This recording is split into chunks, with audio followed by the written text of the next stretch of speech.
symptômes, c'est une mouche qui ressemble un petit peu à un moustique et qui pique comme le moustique, mais ce n'est pas un moustique. Les punaises et les puces, donc elles sont responsables de la transmission active ou mécanique d'un agent infectieux d'un vertébré à un autre. Donc ces maladies peuvent être transmises directement à l'humain, comme le paludisme, mais certaines sont transmissibles de l'animal à l'homme et de l'homme à l'animal, comme la borréliose de Lyme en fait partie. Donc le nombre de personnes concernées par an serait en réalité 10 fois supérieur à ce qui est annoncé officiellement, et ces chiffres feraient de cette maladie la première maladie infectieuse dans le monde, bien avant le sida. Donc tout ça, les chiffres, c'est difficile un petit peu aujourd'hui d'avoir quelque chose de vraiment réel. Alors la découverte de cette maladie, elle est connue depuis longtemps. Elle a été décrite pour la première fois par le docteur Pick Exheimer, ça vous dit quelque chose, la réaction d'Exheimer, en 1894. Cependant, des bactéries similaires à celles qui provoquent la maladie de Lyme ont été retrouvées au sein de tiques fossilisées et prises dans l'ambre en République dominicaine, datant d'il y a environ 15 millions d'années, c'est-à-dire bien avant l'apparition du genre robot. Donc, l'homme qu'on a retrouvé dans la glace, qu'on nomme Otzi, dans les glaces autrichiennes, dans les Alpes autrichiennes, pardon, et qui vivait il y a à peu près 5000 ans, était, d'après les analyses, porteur de cette maladie, la borréliose. Alors, en 1907, le docteur suédois Nicole Drix a créé l'appellation Borrelia en hommage à son confrère et ami professeur Amédée Borel, microbiologiste français. Donc, c'est une maladie avec un diagnostic et une thérapeutique assez difficile, assez complexe et de taille, de par les symptômes divers et variés qui peuvent être induits par cette maladie, mais aussi par les co-infections qui vont l'accompagner. Donc, elle peut en effet imiter grossièrement des maladies telles que le lupus, la fibromyalgie, la maladie de Parkinson, l'Alzheimer, l'arthrite chronique, certaines affections psychiatriques aussi, mais aussi des maladies auto-immunes ou encore le syndrome de la fatigue chronique qu'on connaît, qu'on a vu, déjà avec un petit peu le stress, la sclérose en plaques, la sclérose latérale amyotrophique. Donc, vous voyez que c'est assez compliqué. On peut, d'ailleurs, moi, sur les bilans que j'ai de mes patients que j'ai traités pour la maladie de Lyme, les médecins avaient diagnostiqué pas mal de choses qui étaient comme ça, comme fibromyalgie, maladie auto-immune, sclérose en plaques aussi, j'en retrouvais pas mal. Donc voilà, c'était souvent assez lié. Donc c'est pas forcément la maladie, hein, c'est trompeur. Alors la piqûre fatale, donc il suffit pas d'une piqûre pour que la bactérie passe dans notre organisme, heureusement. La bactérie se situe dans l'intestin de la tique, hein, une fois que la tique est contaminée par la borréliose, donc elle se situe dans l'intestin de la tique, et pendant le repas de la tique, qui suit sa piqûre, donc la tique, elle pique, et puis après, elle pompe le sang, donc ça c'est le repas, et bien à ce moment-là, elle va passer dans ses glandes salivaires, donc la transmission se fait par la salive, et elle dépendrait donc du temps de contact et du taux d'infestation de la tique, donc c'est très important.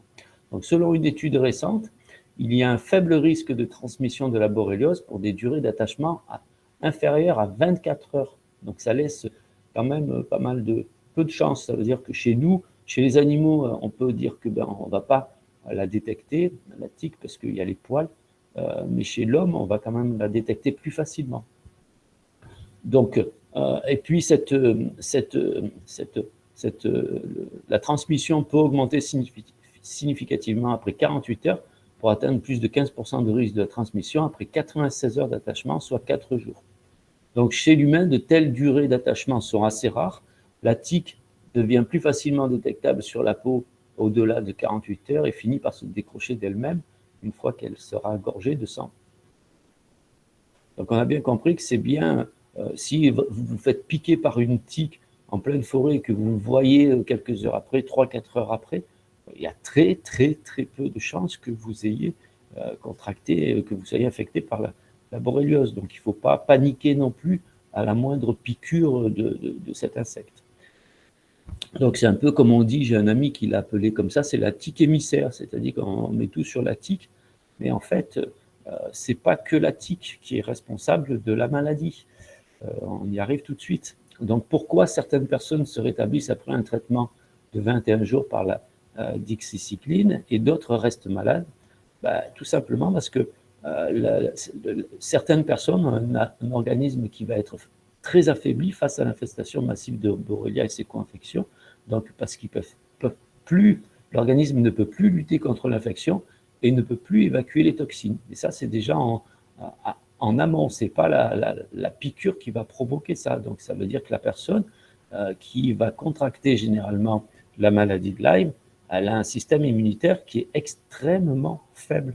Donc la tique, c'est pour ça que je dis la tique émissaire, il y a le bouc émissaire, ben là c'est la tique émissaire parce que on pense que on met tout sur la responsabilité sur cet insecte. En fait, non, pas vraiment. Oui, il est infecté par des bactéries, mais comme par des virus, par des champignons, par pas mal de choses, mais comme beaucoup d'insectes, en fait, c'est pas la tique spécialement.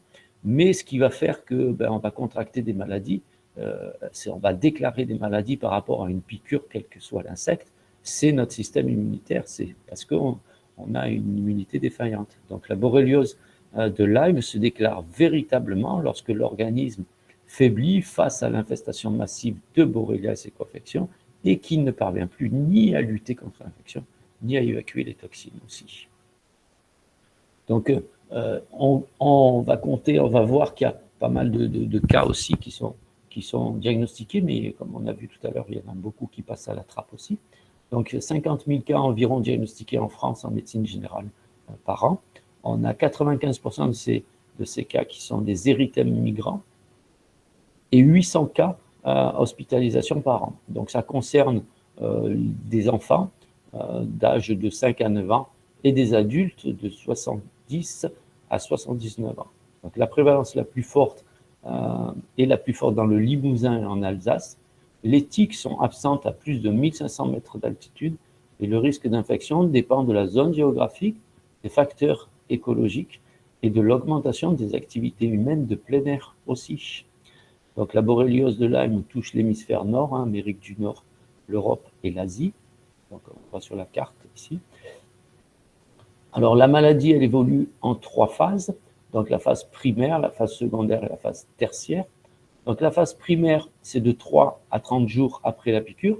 Elle est caractérisée par l'érythème migrant, donc ce que vous voyez sur la diapo, une plaque rouge sur la peau autour de la piqûre qui s'étend rapidement d'une taille supérieure ou égale à 5 cm au point d'inoculation.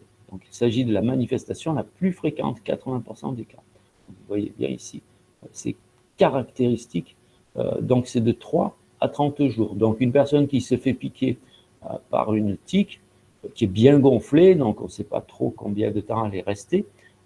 Une tique qui est toute petite, bon, on suppose qu'elle est restée très peu de temps et de là, il y a très très peu de chances que vous soyez infecté. Mais si vous l'avez retrouvée et qu'elle est déjà bien gonflée, on peut se dire qu'elle est là depuis un petit moment. Donc de là, vous allez observer si vous avez retrouvé sur la peau cette plaque rouge, cet érythème migrant. Alors la phase secondaire, c'est plusieurs jours à plusieurs semaines, donc plusieurs semaines évidemment après la piqûre de la tique. Elle se présente au plan symptomatique sous forme d'érythèmes migrants mais multiples, de manifestations neurologiques, de manifestations articulaires et de manifestations cutanées, et voire de manifestations cardiaques ou ophtalmologiques, mais c'est quand même beaucoup plus rare. Alors la phase tertiaire ou la phase tardive, c'est plusieurs années après la piqûre de la tique, et c'est, moi, j'ai rencontré, le 3/4 du temps, j'ai rencontré ce type de cas. Donc les manifestations les plus fréquentes sont d'ordre neurologique cette fois-ci, d'origine centrale, donc le système nerveux. À ce stade, on observe principalement des manifestations articulaires ou cutanées et nerveuses. Donc les manifestations cliniques de la borréliose de Lyme précoce, disséminée et tardive apparaissent en l'absence de traitement antibiotique efficace, notamment lorsque la borréliose de Lyme précoce localisée est passée inaperçue. Donc on sait très bien aujourd'hui que aujourd'hui, là, c'est traité avec des antibiotiques à la phase tertiaire ou tardive, ça ne sert absolument à rien. Et c'est souvent ce qui est fait aussi. Donc il faut éviter ce genre de choses parce que c'est là qu'on va créer qu'on va renforcer la bactérie, on va renforcer les biofilms. C'est pas très bon, on va voir tout ça. Donc c'est probablement cette phase-là qui est la plus difficile à détecter ou à établir un diagnostic sur la borréliose de Lyme. Parce que la personne ne se souvient pas toujours qu'elle a été piquée et ça. Donc si elle s'en souvient, on peut remonter et puis avoir un diagnostic qui est plus sûr, mais si elle ne s'en souvient pas, donc c'est très difficile.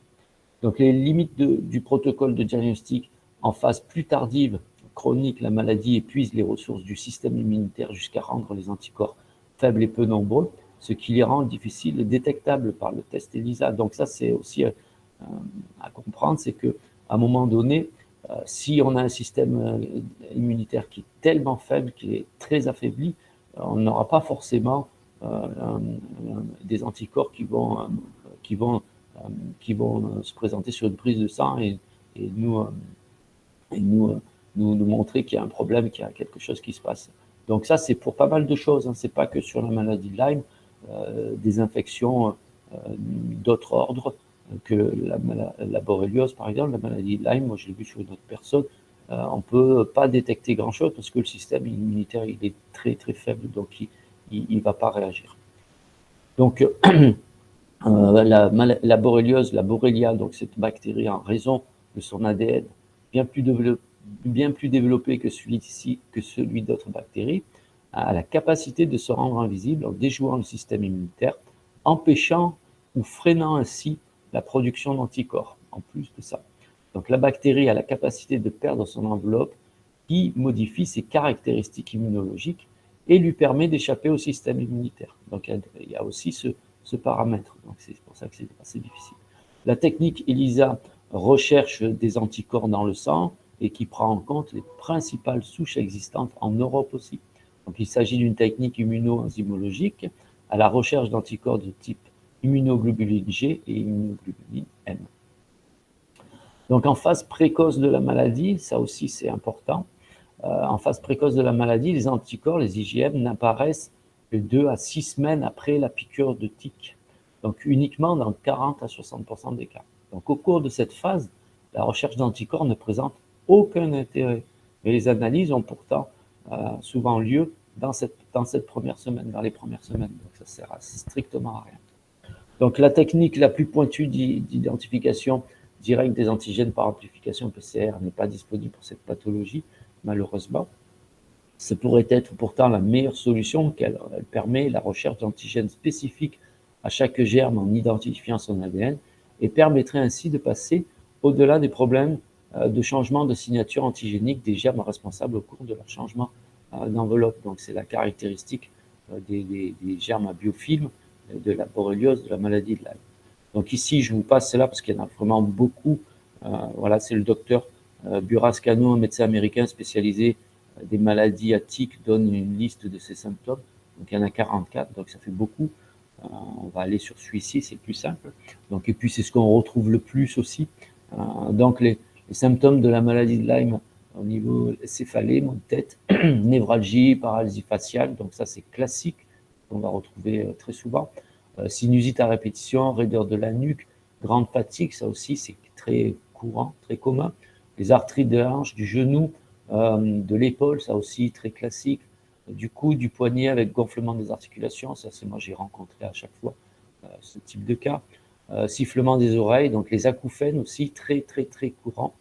Les conjonctivites, les névrites optiques, les troubles du rythme cardiaque, les troubles gastro-intestinaux, c'est classique aussi, mais ils peuvent être présents bien avant l'infection, sachant qu'un système immunitaire qui est déficient, il faut aller chercher déjà dans le premier au niveau du système digestif. Bien souvent, c'est des dysbioses qui sont là depuis longtemps, qui sont la cause d'une déficience du système immunitaire. Donc si on ajoute des personnes qui vont utiliser des produits chimiques pour 2 fois par jour pour se laver le corps, ils vont déjà détruire cette première barrière de protection qui est la peau, donc le microbiote de la peau. Si on ajoute en plus une dysbiose, des équilibres du système digestif, on va aussi affaiblir cette deuxième barrière. Donc le système immunitaire chez énormément de gens, il est très affaibli déjà par un système digestif qui est inflammé ou alors déséquilibré en dysbiose. Donc, troubles gastro-intestinaux, donc aussi les troubles digestifs au niveau de l'estomac, très important. Donc ça, on l'a vu la dernière fois, hein, problème de manque de cortisol, fatigue surrénalienne, ça va avoir une répercussion sur le fonctionnement de la thyroïde. On l'a vu donc avec des hormones, une sécrétion d'hormones thyroïdiennes en baisse. Et de là, on va avoir tout le système digestif qui va être impacté au niveau sécrétoire et au niveau motilité. Motilité, bon, on s'en fout un peu dans ce cas-là, mais au niveau sécrétoire, c'est important parce que justement, l'acide chlorhydrique va nous permettre de se défendre des bactéries, des choses qui pourraient, des bactéries pathogènes qui pourraient être apportées par l'alimentation. Donc, manifestations cutanées aussi, mais douleurs dans les membres, ça aussi, très classique. Voilà les symptômes caractéristiques de la maladie de Lyme qu'on va retrouver chez beaucoup de gens. Donc, l'érythème migrant est un marqueur de diagnostic et aucun test de laboratoire supplémentaire n'est nécessaire à partir du moment où vous avez détecté ça, vous voyez ça, foncez. C'est pas la peine d'aller chercher encore, de faire des tests et des analyses et des machins et des bidules. C'est évident qu'il y a une infection. Vous avez détecté la tique, vous avez détecté l'érythème migrant. De là, il n'y a pas à attendre plus longtemps que ça. Donc, le diagnostic dépend de l'évaluation clinique et soutenu par des tests laboratoires lors de phases secondaires et tertiaires de la borréliose. Donc, c'est dans ce cas-là, phase secondaire et phase tertiaire, qu'on va aller faire des tests. Donc, le test ELISA est également prescrit pour détecter des immunoglobulines dirigées contre les bactéries et doit être suivi d'un Western blot en cas de positivité. Donc, le test ELISA et les prises de sang, on les fera plutôt dans des cas tardifs que dans des cas précoces. Donc, dans les premières semaines, de 3 jours à 3-4 semaines, on a là l'érythème migrant qui nous certifie qu'il y a une infection. Après, au-delà, quand on a passé ce stade-là, qu'il n'y a plus vraiment d'érythème migrant, de là, quelques années plus tard, là, on est dans le tertiaire, dans le troisième des cas, troisième cas de figure. Donc, de là, oui, effectivement, l'analyse sanguine peut montrer quelque chose, mais ce n'est pas toujours évident, puisqu'on a vu qu'un système immunodéprimé ne va pas forcément sécréter beaucoup d'anticorps. Donc aussi, ça peut être trompeur. On a le test urinaire aussi qu'on peut utiliser, qu'on peut acheter soi-même, on peut faire soi-même des tests. Donc la simple observation de l'érythème migrant justifie le traitement antibiotique sans autre investigation complémentaire. Donc sans faire de prise de sang, ça ne veut pas dire qu'à ces antibiotiques, on ne doit pas ajouter quelque chose. Donc aucun bilan ni sérologie n'est nécessaire, c'est ce que je vous disais, l'efficacité du traitement dans ce cas-là, au niveau des antibiotiques, la prise d'antibiotiques dans la première partie, la phase primaire, on a 95% de réussite. Alors c'est discutable. Donc le test urinaire, on peut se le procurer, on peut l'acheter sur Internet. Il permet une détection directe, plus sensible de l'infection à Borrelia et à tous les stades de la maladie de Lyme que les méthodes standards. Donc on identifie les cas positifs manqués par les tests conventionnels, réduit le risque de résultats faussement positifs grâce à la détection directe de l'antigène ou SPA, et confirme l'infection virale avec des échantillons d'urine qui sont plus faciles à prélever qu'une prise de sang. Donc le traitement de la borréliose de Lyme de stade 2, de stade 3. Donc en cas de borréliose de Lyme, diagnostiquer le traitement conforme aux recommandations des autorités, des autres autorités de la santé est basé sur l'administration d'antibiotiques de durée de 3 à 6 semaines, la dixicycline et le ceftriaxone. Donc ces antibiotiques ont pour but de venir à bout de l'infection par les spirochètes du genre Borrelia. Donc des anti-inflammatoires et des antalgiques sont plus souvent prescrits en accompagnement des antibiotiques pour apaiser les douleurs du patient, notamment les douleurs articulaires. Donc le traitement conventionnel allopathique s'arrête là, c'est tout ce qu'on va donner, donc antibiotiques et puis anti-inflammatoires. Après l'administration de ces antibiotiques, le patient est soigné et supposé guéri. Donc ce traitement conventionnel associant les antibiotiques et les anti-inflammatoires est efficace uniquement au début de la maladie, en phase primaire, et plus dans les phases secondaires ni dans les phases tertiaires. Alors, par efficace, on entend qu'il parvient à faire disparaître les symptômes, mais il n'arrive pas à guérir tous les cas de maladie de Lyme, surtout lorsqu'elle est diagnostiquée tardivement. Donc, si vous êtes diagnostiqué tardivement, ce n'est pas la peine de faire une cure d'antibiotiques et d'anti-inflammatoires. Vous allez encore plus renforcer la résistance de la bactérie et vous n'allez pas arriver à la traiter. Donc la bactérie demeure souvent cachée sous forme de kyste, ce qui la rend difficilement accessible aux antibiotiques. Elle pourra ressortir ultérieurement et induire sournoisement des nouvelles pathologies, comme celles évoquées dans la phase tertiaire, on a vu tout à l'heure. Donc il existe des méthodes pour appuyer ces traitements allopathiques conventionnels, de plus en plus empruntés par les maladies de Lyme et qui semblent faire leurs preuves. Donc il s'agit d'outils de la naturopathie avec notamment la phytothérapie, l'aromathérapie et la nutrition, l'alimentation évidemment. Donc cette bactérie qui est responsable de la borréliose de Lyme, c'est un spirochète du genre Borrelia, du groupe Borrelia burgdorferi sensus lato. Donc, comme ça, vous savez son nom de famille. Les principales espèces pathogènes en Europe étant Borrelia zeli, Borrelia speymani, Borrelia garini, Borrelia burgdorferi sensus tricho. Donc, on pourrait dire que ce sont tous des bactéries d'origine italienne. Ils ont toutes une consonance italienne. Donc, celle qui nous intéresse le plus, c'est la Borrelia burgdorferi, sans doute la plus célèbre. Elle serait responsable d'environ 20% des cas de borréliose en Europe et elle est plus répandue aux États-Unis. Elle serait à l'origine 90% des cas aux États-Unis. Donc en phase primaire, Borrelia est sensible aux défenses naturelles de l'organisme ainsi qu'à de nombreux agents anti-infectieux. Donc on a vu les antibiotiques et notre système immunitaire évidemment, ce qui conduit vers la guérison clinique apparente de la maladie. Donc des fois, si c'est vraiment fait assez rapidement, allez, 2 semaines d'antibiotiques, on prend un peu des anti-inflammatoires et puis on s'arrête là. Et on a un système immunitaire qui est défaillant, une dysbiose. Il y a plein de facteurs qui font que finalement le traitement n'est pas complet et l'élimination de la bactérie n'est pas complète non plus. Elle peut se cacher et ressortir des années plus tard.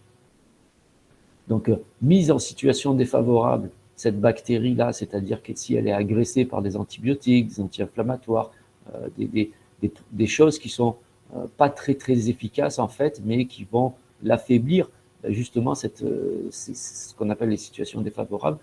Cette bactérie elle a la faculté de modifier ses caractéristiques immunologiques en modifiant son enveloppe pour se constituer en kyste intracellulaire ou en biofilm qui leur résistent. Donc, les biofilms, c'est pas que la maladie de Lyme. On va voir un petit peu, il peut y en avoir pour d'autres raisons. Alors, parfois, voilà, cette bactérie, elle est parfois qualifiée de persistante. Donc, la bactérie peut aussi subsister à l'état latent de façon indéfinie et un jour ressurgir et envahir tout notre organisme.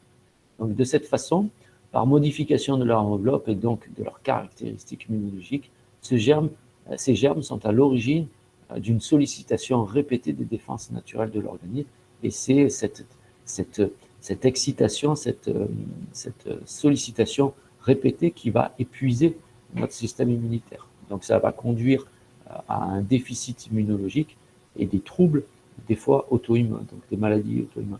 Donc ici, on voit ce fameux biofilm qui protège ici à l'intérieur ces bactéries. Donc là, ce sont les bactéries de burgdorferi. Donc ça peut être d'autres bactéries. Donc ici, on voit les cellules du système immunitaire qui n'arrivent pas à pénétrer et attaquer ces bactéries-là. Pareil, ici, les antibiotiques, pareil, qui ne peuvent pas attaquer la bactérie parce que cette bactérie est protégée par un biofilm. Donc c'est le propre de la maladie de Lyme avec justement aussi l'enquistement de cette bactérie qui fait qu'elle est très difficilement détectable et elle est atteignable par le système immunitaire, par les cellules du système immunitaire. Donc, d'autres agents infectieux peuvent être responsables d'infections associées aussi à la bactérie, et c'est ce qu'on nomme les co-infections. Donc il est apparu que la piqûre de la tique pouvait, selon la nature du vecteur, la région aussi, ou encore le climat, transmettre de façon simultanée de nombreux autres agents pathogènes et qui seront responsables de ces fameuses co-infections par d'autres micro-organismes qui peuvent être des bactéries, donc d'autres bactéries, les maladies du griffe du chat, les mycoplasma, voilà, toutes ces bactéries-là, les Ehrlichia, Anaplasma, Barthelona, enfin toutes ces autres bactéries que la borréliose, des virus aussi, de l'Epstein-Barr virus, le CMV ou alors le HSV, ça c'est on appelle l'herpès, et le CMV c'est les cytomégalovirus, donc ça c'est plutôt les varicelles, mononucléose. Donc les parasites aussi, donc les champignons comme le Candida albicans, et d'autres candidats aussi, il n'y a pas que le albicans, il y en a d'autres. Donc voilà, vous voyez que en fait, la bactérie peut apporter d'autres problèmes, enfin, d'autres bactéries, d'autres virus, d'autres parasites, d'autres champignons, et qui seront la cause de ces co-infections.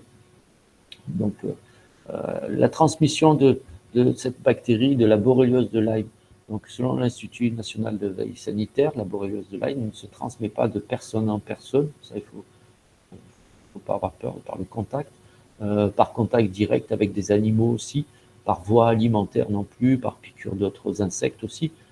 Donc il y a beaucoup d'autres insectes qui piquent et qui ne vont pas transmettre forcément la borréliose. Donc il ne faut pas avoir peur de tous les insectes qui piquent. Donc les voies materno-fétales, le lait maternel, les voies sexuelles, les produits sanguins, les greffes d'organes, les tissus, les greffes de tissus, les cellules, tout ça, c'est pas de souci, c'est vraiment propre à ce qu'on a vu, les puces, les tiques, ces mouches qui ressemblent à des petits moustiques, voilà, c'est quelques insectes. Donc le débat clinique, les associations de patients de la borréliose de Lyme repoussent l'idée de traitement antibiotique efficace pour eux et défendent le fait que les antibiotiques mis en place suite à une piqûre de tique permet uniquement de calmer les symptômes sur le moment, mais en aucun cas de guérir la maladie. Donc là-dessus, voilà, on me dit que le 3 semaines d'antibiotiques et des anti-inflammatoires ferait que il y aurait 95% des guérisons. Les associations de patients disent le contraire. Donc, ce n'est pas toujours le cas. Mais ça peut s'expliquer parce que, évidemment, que derrière, il y a l'hygiène de vie, il y a les déséquilibres physiopathologiques qu'on peut retrouver chez une personne, donc les dysbioses, les systèmes immunitaires qui sont épuisés pour X raisons, beaucoup de stress, on l'a vu, le stress et ses conséquences sur la santé, l'inflammation chronique aussi, toutes ces choses-là font qu'on a un système immunitaire qui est assez faible et évidemment que s'il reste quelques bactéries qui ont échappé au traitement allopathique, de là, elles peuvent rester cachées, comme on a vu, des années et ressortir quelques années plus tard. Donc ces dernières restent alors silencieuses pendant quelques années et dans certains cas, peut-être même pour toujours. Donc sous forme de kystes, elles vont se planquer sous forme de kystes et à l'intérieur de ces biofilms aussi qu'on a vu tout à l'heure. Donc, et petit à petit se développent aussi des co-infections. Donc ça c'est classique aussi. Donc on retrouve pas mal de choses qui peuvent ressortir, des herpès, des zonas, voilà, pas mal de petites choses qui peuvent ressortir avec la borréliose, mais pas forcément, on va pas forcément détecter la maladie de Lyme, on va détecter le zona, on va détecter l'herpès, on va détecter les autres co-infections, mais on ne va pas forcément détecter la borrélia. Donc ça, c'est difficile. Donc il arrive, après, il n'y a pas non plus à se prendre la tête trop longtemps quand on va traiter une infection et il ne faut pas vouloir traiter une infection, en fait, il ne faut pas faire du symptomatique, il faut vouloir revitaliser un système immunitaire. Et pour ça, ça prend du temps. Il faut travailler sur pas mal de paramètres, mais en fait, c'est restaurer une bonne immunité. Et à partir du moment où on restaure une bonne immunité, qu'on ne cherche pas à tuer spécialement ou à attaquer quelque chose spécialement, on a beaucoup plus de chances que l'infection ne revienne jamais, et quelle que soit l'infection, que ce soit une borréliose ou que ce soit des co-infections, plutôt que si on essaye de traiter une bactérie spécifique ou de l'herpès ou autre chose. Et de là, on va faire fausse route, en fait, parce que oui, on traite quelque chose et puis après, on arrête par rapport à une symptomatique donnée, alors que si on travaille sur la restauration de notre système immunitaire, ben, c'est quand même un chantier qui est un peu plus long, et puis c'est un acte qui est beaucoup plus complet. Et de là, on a beaucoup plus de chances de se protéger, que ce soit de la borréliose ou de ces co-infections. Donc, il va arriver un jour où Borrelia et ses co-infections ont envahi tout l'organisme et finissent par déborder le système immunitaire. Il suffit alors d'une faiblesse de l'immunité, une grande fatigue, un choc émotionnel, un stress, et ce jour-là, les symptômes vont réapparaître. Mais c'est souvent comme ça qu'on voit que les infections de ce type renaissent. Ben, c'est souvent lors d'une faiblesse de l'immunité. Alors, généralement, on va retrouver derrière la grande fatigue, beaucoup de stress, un choc émotionnel ou pas, mais il y a toujours le stress. Donc le stress, on l'a vu dans la formation, hein, ça va avoir un impact assez conséquent sur le système immunitaire. On voit les gens qui sont très stressés, ont des petites infections tout le temps.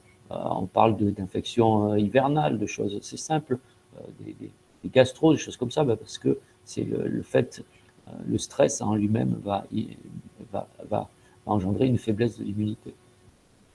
Alors la médecine naturelle, en apport au traitement conventionnel, donc le traitement allopathique, c'est les antibiotiques, ne devrait être jamais donné tout seul. À chaque prescription d'antibiotiques oraux, il faudrait penser à prendre des plantes hépatoprotectrices, mais aussi des probiotiques pour protéger la flore intestinale et éviter cette fameuse dysbiose digestive, ce déséquilibre de la flore microbienne, et de ce fait, soutenir l'immunité. Donc il est évident que le traitement antibiotique sera d'autant plus efficace s'il est pris suffisamment tôt. Donc ça, on l'a vu, c'est pas la peine de donner des antibiotiques des années après l'infection, des mois après l'infection. Les antibiotiques, c'est tout de suite, c'est les premiers jours, les premières semaines de ça sert plus à rien. Et là, vous allez renforcer la borréliose, vous allez renforcer cette bactérie qui va se camoufler derrière des biofilms ou s'enquister. Et plus vous allez vous allez avoir des processus, des protocoles qui vont pas la tuer, mais qui vont la renforcer. Donc, il ne faut pas agir comme ça. Donc, voilà, au bout de quelques mois, les germes se sont installés dans l'organisme et les antibiothérapies auront un résultat bien moindre. Enfin, c'est même pas bien moindre, ça sera nul et ça va encore plus vous affaiblir parce qu'on sait ce que ça donne. Les antibiotiques, ça va complètement détruire votre microbiote. Donc, à un moment donné, si vous avez une bonne résilience, c'est-à-dire que les bactéries qui ont été détruites, votre équilibre va se faire automatiquement. Il y a une mémoire, en fait, au niveau de ce microbiote, cet équilibre. Mais si vous avez déjà pris trop d'antibiotiques, la mémoire, elle est un petit peu alternée, elle n'est pas ce qu'elle devrait être. Et des fois, sur certaines dysbioses, la mémoire, la résilience, elle n'est plus là du tout. Donc, à un moment donné, on va plus favoriser l'installation de bactéries pathogènes que d'un microbiote équilibré qui serait bon pour notre système immunitaire. Donc, concernant les antibiotiques, il existe une synergie aussi avec des huiles essentielles. Donc, on peut utiliser dans les 3 premières semaines, par exemple, de suite, la piqûre, on peut utiliser des antibiotiques, mais on va ajouter à ces antibiotiques des huiles essentielles qui vont se révéler assez intéressantes devant les résultats qu'on a avec les antibiotiques oraux dans cet échec. Donc, ça peut être intéressant. On a des huiles essentielles qui montrent une synergie avec des antibiotiques comme la cannelle de Ceylan, le giroflier, la coriandre, l'hélichrysme italienne, le citron, le thym, l'origan. Donc, ces huiles essentielles peuvent être utilisées au cours de la borréliose de Lyme pour les effets anti-infectieux notamment. On y reviendra dessus sur leur utilisation un petit peu plus loin. Donc, concernant les anti-inflammatoires ou la cortisone, ils ne devraient être jamais donnés seuls car le risque d'enquistement des bactéries est grand. Par contre, selon les cas, ils peuvent être prescrits en association avec l'antibiothérapie pour soulager l'arthrite, les infiltrations quelquefois et les inflammations induites par la maladie. Donc, il y a autre chose à voir aussi, hein, on n'est pas obligé utiliser la cortisone et les anti-inflammatoires non stéroïdiens. Voilà, c'est ce qui va causer l'enquistement et la résistance de ces bactéries.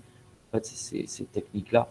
Donc moi, je ne les conseille pas. Donc peut-être, oui, les antibiotiques, on peut, mais voilà. Donc il y a aussi des antibiotiques naturels, donc il ne faut pas avoir peur de les utiliser non plus. Alors, la désinfection de la plaie suite à la piqûre, donc première des choses, on s'est fait piquer, on arrive d'une balade en forêt, on s'est fait piquer, qu'est-ce qu'on peut faire dans ce cas-là? Donc tout de suite après la piqûre, il est tout à fait possible d'utiliser par exemple des huiles essentielles qui pour certaines d'entre elles sont très efficaces et qui vont tuer même les virus plus efficacement que les désinfectants chimiques qu'on nous propose. Donc vous les connaissez pour la plupart de ces huiles, la palmarosa, l'arbre à thé, le lavandré, ginger grass, le thym, l'illanol, la coriandre. En application locale, on peut aussi utiliser des préparations, des préparations à base de teinture, dendrographie, on va le voir tout à l'heure. On peut aussi poser un cataplasme d'argile verte, on peut en consommer aussi. Voilà, ça a des vertus anti-infectieuses. On peut utiliser des plantes aussi pour les personnes qui auront un système immunitaire un petit peu fragile. On peut utiliser l'astragale, par exemple, qui peut se montrer intéressante. Il y a d'autres plantes aussi, le leutérocoque aussi. Donc toujours, quand on utilise des plantes, on va toujours aller chercher la fiche Wikiphyto si on n'est pas sûr, parce qu'il peut y avoir des interactions avec des médicaments. Une personne qui prend des anticoagulants, il ne faut pas lui donner le leutérocoque. Voilà. Donc chaque fois que vous utilisez une plante, faites attention que la personne, si elle utilise des médicaments, faites attention aux interactions. Donc ça, c'est un peu problématique. La médecine, moi je dis, la médecine allopathique et la médecine naturelle, c'est pas les meilleurs copains. Donc on a toujours des problèmes, des interactions avec les médicaments, avec les plantes. Donc voilà, il faut pas mettre en danger la personne. Donc les huiles essentielles, attention aux enfants aussi, aux femmes enceintes, donc il y a des précautions à prendre pour utiliser les huiles essentielles et les plantes. Donc rééquilibrer l'organisme et relancer ses défenses. Nous l'avons vu, la borréliose se déclare véritablement lorsque l'organisme est affaibli à une infestation massive de Borrelia et de ses co-infections et qu'il ne parvient plus ni à lutter contre l'infection ni à évacuer les toxines. Donc avant toute chose, il conviendra d'évaluer le fonctionnement de l'organisme grâce à une série d'examens médicaux ou cliniques qui vont permettre de faire un véritable état des lieux. Donc on va voir au niveau du fonctionnement du foie, des reins, au niveau du système endocrinien, au niveau du système digestif. Voilà, donc on sait qu'on va éliminer, on va créer une lyse bactérienne, donc on va tuer des bactéries, il faut que le foie puisse éliminer correctement. Donc une personne qui a une stéatose hépatique, évidemment qu'il y a des sécurités, des choses à faire avant. Voilà, problèmes rénaux aussi. Donc dès qu'il y a des problèmes d'élimination, s'il y a un problème aussi au niveau du métabolisme, donc au niveau hormonal aussi, c'est pas la même chose. Donc au niveau du système digestif, s'il y a une dysbiose, s'il y a un syndrome du côlon irritable, voilà, il y a plein de paramètres, de choses qu'il va falloir prendre en compte. Au niveau du système immunitaire, voir un petit peu comment il va répondre, puis aussi les défenses antioxydantes. On a vu une personne qui a une maladie de Lyme et qui a eu des co-infections et qui est sous le coup de ces infections-là depuis des années, je vous garantis qu'elle a des défenses antioxydantes qui sont dans les chaussettes. Il n'y a plus rien, il n'y a plus de glutathion, c'est terminé. Donc de là aussi, il va falloir en tenir compte. Donc voilà, c'est pour ça qu'aujourd'hui, les protocoles modernes qu'on utilise nous dans la médecine orthomoléculaire, la médecine nutritionnelle fonctionnelle, elles prennent toutes ces choses en compte, alors que les anciens protocoles ne prenaient pas en compte ces problèmes-là. Voilà, du système digestif, déficit immunitaire, défense antioxydante. Donc des bilans qui vont conduire également à la détection d'éventuelles carences alimentaires et pourquoi pas aussi d'intoxication aux métaux lourds. Donc on aura évidemment plusieurs étapes. Donc pas à pas, on va travailler pour travailler sur la borréliose, mais peut-être il va falloir passer par des étapes un petit peu auparavant pour préparer l'organisme, comme le détoxifier, préparer le foie, réparer peut-être le système digestif, rééquilibrer le microbiote, renforcer le système immunitaire, voilà, en général, lutter contre les autres infections aussi, pas que la borréliose, lutter contre le stress oxydatif et l'inflammation. Ça, on a vu, on a fait une formation sur l'inflammation chronique et le stress oxydatif, donc extrêmement important parce que le stress oxydatif, on a vu qu'il pouvait être lui-même devenir pathogène. Donc une personne qui est sur des problèmes inflammatoires chroniques depuis des années, évidemment qu'elle va générer énormément de stress oxydatif, donc des défenses antioxydantes qui sont amoindries, et puis qui va générer beaucoup de stress oxydatif, donc ça va devenir aussi pathogène. On va adapter aussi la nutrition. Évidemment que manger des fruits et des légumes, bah, c'est le top et c'est ce qu'il faudrait. Il faudrait que ces fruits et légumes soient dominants. On a vu un petit peu qu'on devait avoir 70% d'aliments alcalins contre 30% d'aliments acidifiants. Mais ça, c'est l'idéal et c'est pas tout le monde qui peut consommer, avoir ce ratio-là, parce que des gens qui ont une inflammation du tube digestif, syndrome du côlon irritable, les fruits et légumes, c'est quand même pas, on peut pas ils peuvent pas en consommer autant que ça. Donc on peut trouver des solutions pour le temps de guérir, de travailler sur le système digestif, l'inflammation. Les jus de légumes, par exemple, il y a pas mal de techniques qui peuvent être intéressantes, mais voilà, il va falloir adapter à la personne la nutrition. Voilà. Donc, et soutenir aussi le moral, parce que des personnes qui vivent l'infection ou la maladie, de toute façon, la douleur depuis des années, ben, le moral, il est aussi au plus bas. Surtout qu'avec certaines pratiques médicales, ils ne trouvent pas de solution, ils sont renvoyés chez le psychiatre que là où il faudrait. Donc là aussi, pour le moral, c'est pas terrible. Voilà, donc il y a pas mal de petites choses à régler. Alors on va voir un petit peu tout ça dans le détail.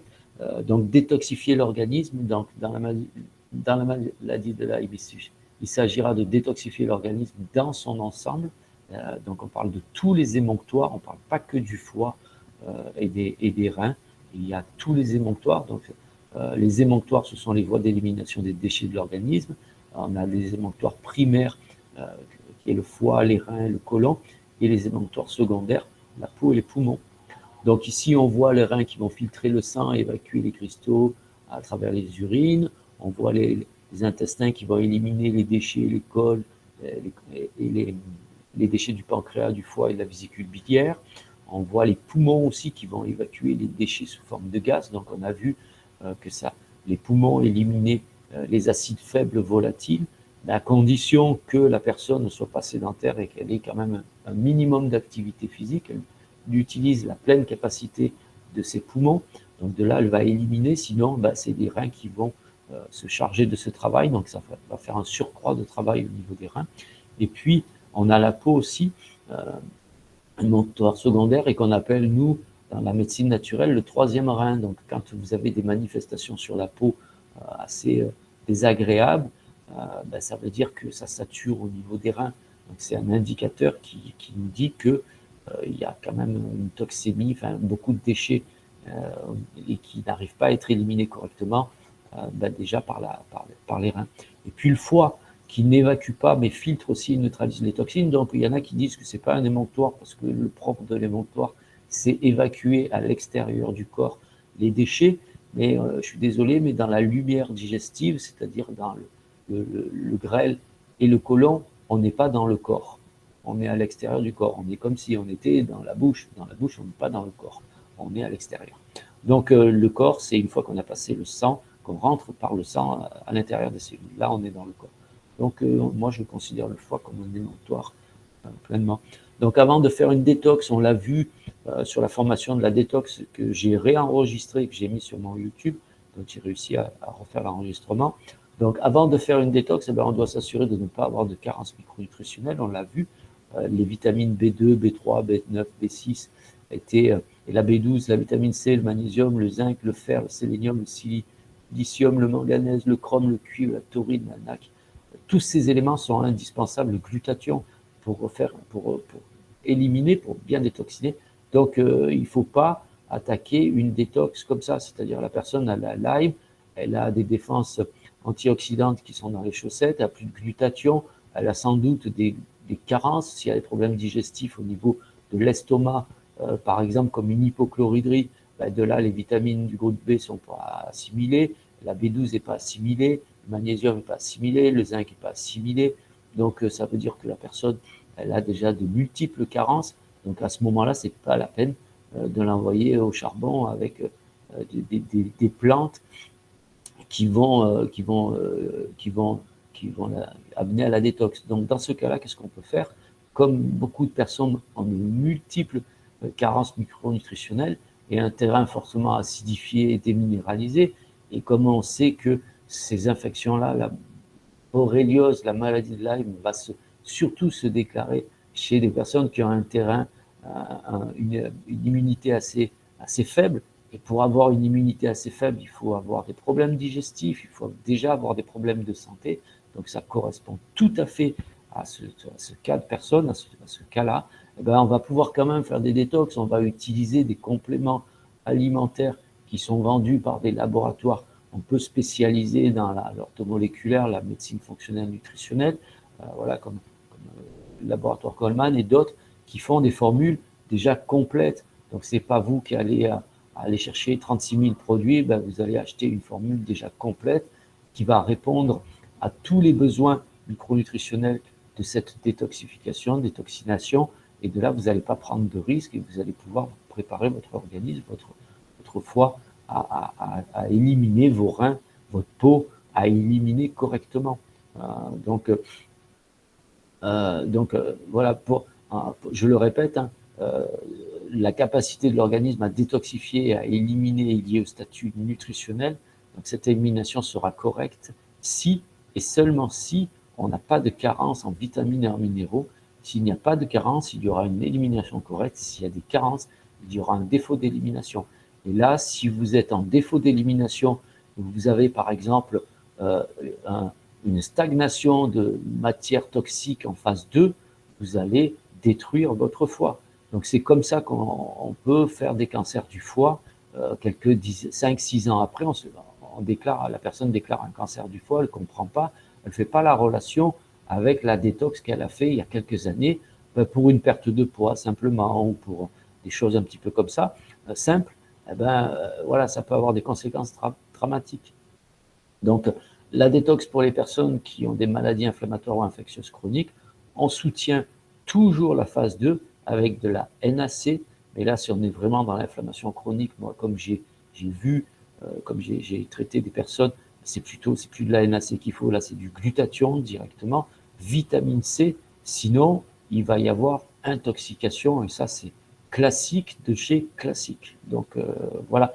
Donc, c'est pour ça qu'aujourd'hui, la médecine fonctionnelle elle est intéressante par rapport au soutien de pas mal de protocoles, les protocoles allopathiques pour ceux qui y croient et qui ne veulent pas en démordre, et puis pour ceux qui utilisent la vieille naturopathie aussi. Donc c'est assez intéressant. Donc exemple de détox ici, un exemple pour une personne qui a des carences micronutritionnelles, qui a eu une infection récente ou une inflammation chronique, on utilisera le glutathion. Sinon, pour renforcer la synthèse de glutathion, on prendra la NAC. Ça, vous l'avez bien compris, la NAC, c'est pour renforcer la synthèse du glutathion. Et une personne, si on soupçonne qu'elle n'a plus de glutathion, ben c'est vite vu, elle fume, elle a des infections, des maladies inflammatoires chroniques depuis des années, elle n'a pas de glutathion, c'est évident, ou très peu. Donc c'est ce qui s'est passé avec le virus fou, là, le Covid. Ils ont découvert que les gens qui étaient avec des taux de glutathion très faibles mouraient aussi de l'infection du Covid. Ben évidemment, enfin, ils ont découvert beaucoup de choses, les scientifiques, grâce au Covid. Donc ça a été une bonne chose pour eux quand même. Donc, ça a ramené des souvenirs peut-être. Alors, les plantes drainantes hépatiques et rénales, on va utiliser pour une détox. On va utiliser le magnésium, évidemment, la taurine, enfin, un complexe magnésium B6 taurine, si possible. La vitamine C, évidemment, liposomale dans ce cas-là, ça s'impose. Un groupe de vitamine B, on l'a vu, et puis ce fameux glutathion. Donc on va pouvoir soutenir le foie, faire un premier passage pendant 30 jours, cette détox, et puis on va pouvoir reconduire la détox autant de fois qu'il faudra, parce que la lyse de la bactérie, de la Borrelia, elle va se faire sur des mois, des semaines, et selon l'infection et les co-infections qu'elle accompagne, il va falloir y revenir assez souvent à ce soutien hépatique. Donc pourquoi? Parce que déjà, on part sur un terrain d'une personne qui est déjà carencée, qui a déjà un système immunitaire assez faible, donc il y a des profonds déséquilibres. Donc, si elle n'avait pas ces profonds déséquilibres, elle n'aurait pas cette maladie-là. Donc, c'est très important de le comprendre. Donc, réparer l'intestin et le microbiote, on l'a vu, le traitement pour combattre la borréliose de Lyme est basé sur une antibiothérapie très lourde. Donc, 3 semaines, c'est du costaud et qui agit en détruisant les micro-organismes responsables de la maladie, mais qui est également à l'origine de la destruction des bonnes bactéries de l'intestin. Donc, ce fameux microbiote digestif. Donc, l'équilibre va se rompre et le résultat conduit inévitablement à une dysbiose avec une prolifération de micro-organismes pathogènes. Donc ici, la principale levure rencontrée presque inévitable chez les patients atteints de borréliose est le candida albicans qui prolifère aisément dans l'intestin en dysbiose. Et ça, vous allez voir que tous les praticiens qui traitent des Lyme, ils vont retrouver une candidose chez tous les malades de Lyme. Donc, on a une autre bactérie aussi, le Clostridium difficile, qui est une bactérie qui peut également se développer suite à la prise d'antibiotiques dans l'intestin en dysbiose. Elle est à l'origine de 95% des colites pseudomembraneuses, donc une inflammation grave du côlon et qui peut être potentiellement mortelle. Donc, la pollution environnementale aussi, l'utilisation massive de substances toxiques dans les produits de consommation courante, ça peut être des produits alimentaires, l'absorption de métaux lourds, le tabac, par exemple, et également qui sont responsables aussi et qui vont entretenir les dysbioses. Donc, très important de... Alors, les effets immunologiques des probiotiques, vous les connaissez, activation des macrophages locaux par la présentation des antigènes lymphocytes B, augmentation de la production d'IgA, rôle modulateur dans la production des cytokines et des interleukines, molécules de signalisation de l'inflammation, ça on l'a vu, l'inflammation chronique et le stress oxydatif sur la formation, la stimulation de la production de mucus de l'épithélium intestinal, améliorant la fonction de cette barrière intestinale, et puis aussi la compétition pour l'adhésion avec les pathogènes. Donc, si les mauvaises bactéries prennent la place, à un moment donné, c'est trop tard pour que les bonnes bactéries puissent regagner leur place et occuper le terrain, en fait, pour qu'il n'y ait plus de compétition.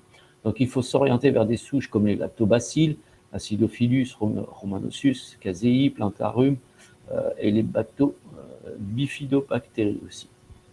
Donc, la quantité des probiotiques est également importante aussi. Donc ça, il ne suffit pas de donner les bonnes souches, mais il faut aussi donner la bonne quantité. Il conviendra de prendre les probiotiques à distance des antibiotiques, c'est logique, et d'autres anti-infectieux comme les huiles essentielles, ça tombe sous le sens, les antibiotiques tuent les bactéries, donc si vous prenez tout en même temps, ça ne va pas le faire. Donc vous prenez les antibiotiques, et puis par exemple le matin, et puis le soir, vous prenez les antibiotiques avec les huiles essentielles, par exemple, et puis le soir, vous prenez les probiotiques. Donc, l'idéal pour la prise des probiotiques, c'est soit le matin à jeun ou soit le soir au coucher. C'est le mieux sur un estomac vide. Alors, les prébiotiques, ça vous connaissez aussi, vous savez ce que c'est, faire la différence entre les probiotiques. Donc, c'est un engrais, véritable engrais naturel de nos propres souches bactériennes. Ce sont des nutriments fermentés qui ont un rôle nourricier, qui vont stimuler sélectivement la croissance et l'activité des bactéries endogènes et des probiotiques, et qui vont leur donner un avantage supplémentaire compétitif par rapport aux autres micro-organismes présents de l'intestin. Donc le fait d'apporter ces prébiotiques par la nourriture, par les aliments, ça peut être par des sachets, des fibres, des compléments alimentaires, en certains cas, ça va déjà ça va permettre à nos bonnes bactéries d'occuper la place et de créer une compétition, une concurrence aux mauvaises bactéries. Donc les probiotiques sont des fibres qui fermentent dans le tract digestif. On les a vus la dernière fois sur la formation de l'hyperperméabilité. Donc il s'agit de fructanes comme l'inuline, des oligofructoses. Donc il y a l'inuline extraite de la chicorée, on a d'autres sources. On retrouve les prébiotiques dans les céréales, les légumes, les fruits. On va éviter évidemment le blé, les céréales à gluten, toujours, parce qu'on sait que ça va détruire les jonctions serrées. Donc, ça va mener à l'hyperperméabilité intestinale, donc à l'inflammation. Donc c'est pas terrible sur une borréliose de ramener en plus une inflammation du tube digestif. On va retrouver ces fameux probiotiques dans les oignons, dans l'ail, le poireau, les asperges, la banane, le topinambour, l'artichaut, les amandes aussi. Enfin, il y en a plein, il y en a beaucoup d'autres, hein. Donc voilà, il faut, si vous consommez des probiotiques, ce qui serait intelligent, c'est de faire un petit peu la liste des aliments riches en prébiotiques, et pendant cette période-là où vous prenez une supplémentation, vous prenez des souches, vous prenez des probiotiques, ben, ce qui serait intéressant, c'est d'associer des aliments riches en prébiotiques, voilà, pour favoriser l'équilibre, parce que de toute façon, les souches, elles vont pas rester, hein, que vous avez vous apporter par les compléments, mais au moins elles vont prendre la place à un certain moment, et de là, il n'y aura pas la place disponible pour les bactéries pathogènes. Donc très important, parce que la personne qui prend des probiotiques, qui mange des pizzas 4 fromages, ça ne va pas faire son effet. Donc toujours pareil, on va actionner plusieurs leviers en prenant des probiotiques, mais on va prendre des prébiotiques. Donc les prébiotiques seront donc à conseiller en priorité aux personnes qui consomment peu de légumes. Une personne qui consomme généralement déjà beaucoup de légumes, bah, elle n'a pas à en prendre en plus comme ça en complément. Une personne qui consomme très peu de légumes, par contre, si elle va utiliser des sachets de prébiotiques, il faudra qu'elle y aille tout doucement pour ne pas créer de désordre digestif. Donc elle va les introduire très progressivement pour une meilleure tolérance. Donc on a la glutamine aussi, qui est un véritable carburant de la multiplication lymphocytaire et des entérocytes. Donc ça, c'est très important aussi, la glutamine. La glutamine, c'est un substrat énergétique des globules blancs, donc du système immunitaire. Donc généralement, les personnes qui luttent contre la borréliose et des co-infections, on peut envisager une supplémentation en glutamine si on voit qu'il y a des faiblesses, des fontes musculaires, et puis des problèmes comme le sommeil, l'agitation, l'angoisse, le manque de concentration. Donc, tout ça, c'est un manque de GABA aussi. Donc la glutamine, c'est un précurseur du GABA.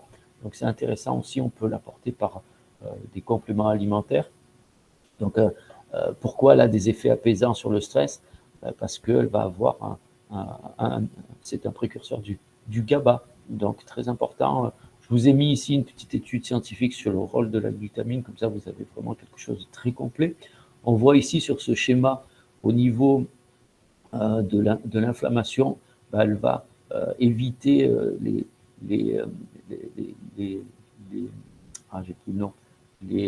facteurs inflammatoires, en fait, mTOR et toutes ces choses-là. Elle va être très intéressante pour les facteurs aussi, les protéines de choc. Les protéines de choc, on va voir ce que c'est. On en parle très peu des protéines de choc, mais c'est intéressant aussi, surtout pour les sportifs, les gens qui font de la compétition ou des sports d'endurance. Glutamate, donc c'est aussi le précurseur du glutathion, donc très intéressant. Et puis c'est anti-inflammatoire, et on voit que ça permet de garder un maintien du tissu digestif, une bonne intégrité du tissu digestif, et puis ça protège de l'apoptose et du stress cellulaire. Donc la glutamine est très, très intéressante, et souvent on peut l'apporter de 1 gramme par jour. On peut aller à plus que ça, de 1 à 4 grammes. Voilà. On peut la prendre en dehors des repas aussi pour éviter d'entrer en compétition avec les autres acides aminés issus de l'alimentation. Donc dans ce cas-là, la complémentation, moi je la donne toujours en dehors des repas. Voilà. Alors un petit mot sur les HPS, on les a vus ici. Hein, c'est des protéines de choc. On n'en parle jamais, mais je vais vous en parler un petit peu ce soir. Peut-être qu'on en parlera une prochaine fois un peu plus. Mais voilà, donc les protéines de choc, qu'on appelle des HSP, donc, sont des protéines synthétisées par notre organisme en réponse à un stress. Donc, au départ, on a fait cette découverte. En fait, c'est une mauvaise manipulation des larves de je ne sais plus quel insecte. On les a surchauffées, puis ils pensaient que tout était mort. En fait, hein. Ils se sont trompés dans la température. Ils les ont surchauffées, donc ils pensaient que ça allait être tout foutu. Puis ils se sont rendus compte que non, toutes les larves étaient vivantes. Alors ils ont étudié comment ça se fait qu'elles ont réussi à résister à de hautes températures. En fait, ils se sont rendus compte qu'il y avait une synthèse de protéines de choc donc de choc thermique, c'est pour ça qu'ils les ont appelés comme ça, qui les avait préservés. Alors ces protéines de choc thermique, eh ben, en fait, c'est ce qui permet à nos protéines de retrouver toujours leur formation initiale, leur conformation initiale, et ce qui permet d'avoir à la cellule toujours son fonctionnement initial. Donc le stress, c'est température très élevée, les irradiations, les UV, exposition au soleil, exposition aux métaux lourds, donc les stress biologiques aussi, comme les infections bactériennes ou virales. Et là, on est en plein dedans. Donc, maladie de Lyme, ça peut être intéressant. Les co-infections aussi. Personnes qui ont prennent ça depuis des années. Hypoglycémie, anorexie, manque d'oxygène dans les tissus de l'organisme. Le stress oxydatif aussi va impacter les protéines cellulaires. Donc, voilà, ces HPS sont regroupés en fonction de leur masse moléculaire. On ne va pas rentrer dans le détail ce soir, mais on a toute cette série-là. Donc, ces différents stress cellulaires sont à l'origine de la dénaturation et l'accumulation des protéines, entraînant ainsi une perte de leur activité biologique, connue pour provoquer un vieillissement cellulaire accéléré, mais également pour leur implication dans certaines pathologies telles que les maladies cardiovasculaires, métaboliques comme le diabète de type 2, les cancers ou encore les maladies neurodégénératives.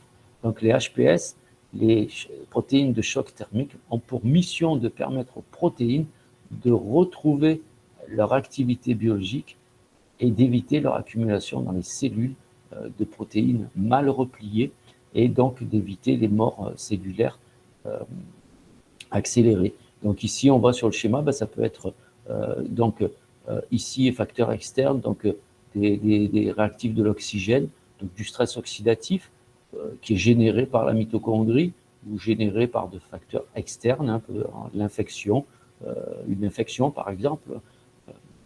Voilà, donc ici, on a la pénétration de ce stress oxydatif qui va altérer l'ADN, par exemple, les protéines.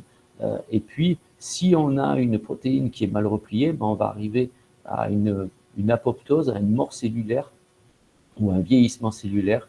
Et puis, si jamais on a un repliement des protéines qui est fait de façon normale, on va avoir une survie cellulaire. Voilà, donc ça s'appelle des protéines chaperons aussi. Donc c'est intéressant aussi. Donc on peut donner, par exemple, ça existe en complémentation, les HPS, on peut donner une période qui a une grosse infection avec une poussée de fièvre monstrueuse ou des douleurs, beaucoup de choses. Pourquoi pas, ça pourrait être intéressant de donner des protéines de choc thermique aussi, en plus des anti-inflammatoires naturels et des antioxydants naturels. Donc voilà, c'est un petit mot. Alors, renforcer l'immunité naturelle de l'organisme, évidemment. Donc, apport de vitamines et de minéraux dans ce cas-là. Les vitamines qui vont jouer un rôle essentiel dans notre immunité, on les connaît, la vitamine A, la vitamine C, la vitamine D. Donc, les vitamines A et C sont impliquées dans la production et le bon fonctionnement des lymphocytes T. La vitamine D, elle va jouer un rôle dans la réponse immunitaire par son action activatrice des macrophages. Le magnésium joue un rôle non négligeable dans l'immunité contre la fatigue, ça on le connaît, à l'intervention de la synthèse des neuromédiateurs aussi, des neurotransmetteurs, des protéines de l'ADN, mais également dans le soutien du système immunitaire.